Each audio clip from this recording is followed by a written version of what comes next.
அனைவருக்கும் வணக்கம். Welcome to இன்றைய அரசியல். அப்போ அயோத்தி, இப்போ பத்ரிநாத். பாஜகவை சம்பவம் செய்த காங்கிரஸ். உத்தரகாண்ட் இடைத்தேர்தலில் வெற்றி. பாஜக ஆட்சியில் இருக்கும் உத்தரகாண்ட் மாநிலத்தில் இடைத்தேர்தல் நடைபெற்ற 2 தொகுதிகளிலும் காங்கிரஸ் வெற்றி கொடி நாட்டி இருக்கிறது.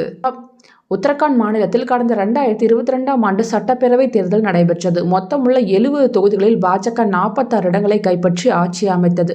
அதேபோல 20 தொகுதிகளை கைப்பற்றி காங்கிரஸ் எதிர்க்கட்சியாக அமர்ந்தது.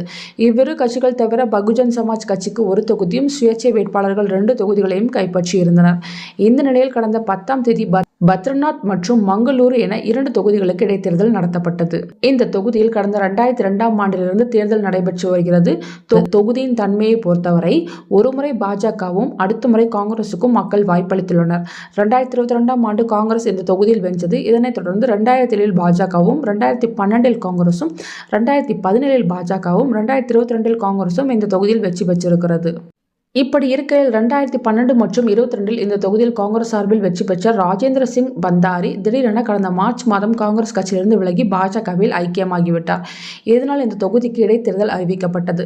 கடந்த 10ஆம் தேதி நடந்த தேர்தலில் 49.8% வாக்குகள் பதிவாகியிருந்தன. இந்த தொகுதியிலும் 2002இலிருந்து தேர்தல் நடைபெற்று வருகிறது. பெரும்பான்மையான தேர்தல்களில் பகுஜன் சமாஜ் கட்சி தான் வென்றிருக்கிறது. நடுவில் 2 முறை மட்டும் காங்கிரஸ் வெற்றி பெற்றிருக்கிறது. இந்த தொகுதியில் தொடர்ந்து 2 முறை எம்எல்ஏவாக இருந்த சார்வட் கரீம் அன்சாரி அடிப்படையில் காங்கிரஸ் கட்சியை சேர்ந்தவர். ஆனால் 2012 தேர்தலில் பகுஜன் சமாஜ் கட்சியில் சேர்ந்து தேர்தலில் வெற்றி பெற்று எம்எல்ஏவாக வெற்றி பெற்றார். அதன் பின்னர் 2022இல் தேர்தலிலும் பகுஜன் சமாஜ் கட்சி சார்பில் வெற்றி பெற்றார்.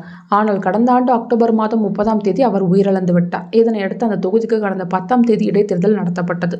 இதில் 68.24% வாக்குகள் பதிவாகியிருந்தன. இன்று 2 தொகுதிகளிலும் வாக்குகள் எண்ணப்பட்டு முடிவுகள் அறிவிக்கப்பட்டுள்ளன. பத்ரிநாத் தொகுதியில் காங்கிரஸ் சார்பில் போட்டியிட்ட புடோலா 27,696 வாக்குகள் பெற்று காங்கிரசிலிருந்து விலகி பாஜகவில் ஐக்கியமான ராஜேந்திர சிங் பண்டாரியா 5,905 வாக்குகள் வித்தியாசத்தில் வெற்றி பெற்றிருக்கிறார். அதேபோல காங்கிரஸ் மூத்த தலைவருமான நிஜாமுதீன் பாஜகவை கர்தார் சிங் பதானாவை எதிர்த்து 422 வாக்குகள் வித்தியாசத்தில் 31,727 வாக்குகள் பெற்று வெற்றி பெற்றுள்ளார். இடைத்தேர்தல் என்றாலே ஆளும் கட்சி தான் வெற்றி பெறும் என்று ஒரு பொது கருத்து நிலவி வருகிறது. அப்படினில் பாஜக ஆளும் உத்தரகாண்டில் 2 தொகுதிகளிலும் பாஜக வேட்பாளர்கள் தான் வெற்றி பெற்றிருக்க வேண்டும்.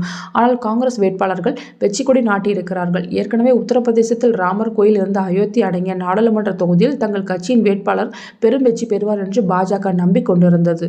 ஆனால் பாஜக தோல்வியடைந்தது. இந்தியா கூட்டணியின் வேட்பாளர் அபார வெற்றி பெற்றார். அதேபோல தற்போது உத்தரகாண்ட் இடைத்தேர்தல் முடிவுகளும் பாஜகவுக்கு ஷாக் கொடுத்திருக்கிறது. நன்றி.